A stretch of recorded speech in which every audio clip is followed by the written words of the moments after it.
আসসালামু আলাইকুম।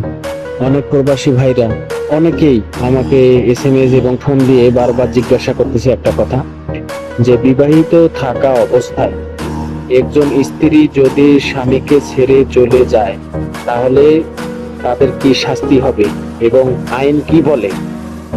সেক্ষেত্রে আইনে স্পষ্ট বলা আছে যে কোনো স্ত্রী স্বামীকে ছেড়ে যদি সে অন্য পরপুরুষের হাত ধরে চলে যায় সেক্ষেত্রে তার 7 বছর জেল হবে।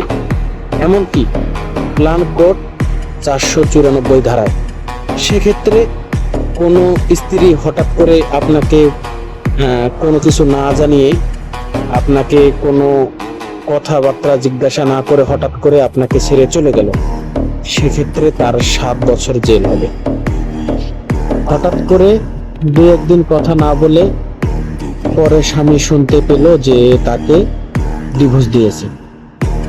একটা ডিভোর্স কার্যকর করতে কিন্তু 90 দিন লাগে, সেক্ষেত্রে কিন্তু আইনে এটা কার্যকর হবে না। হঠাৎ করে যদি আপনি এই ধরনের কাজ করেন সেটাতেও কিন্তু কার্যকর হবে না। বা আপনি তালাকনামা করাই দিলেন, ডিভোর্স করলেন, সবকিছু করলেন, আইন কিন্তু এভাবে বলে না।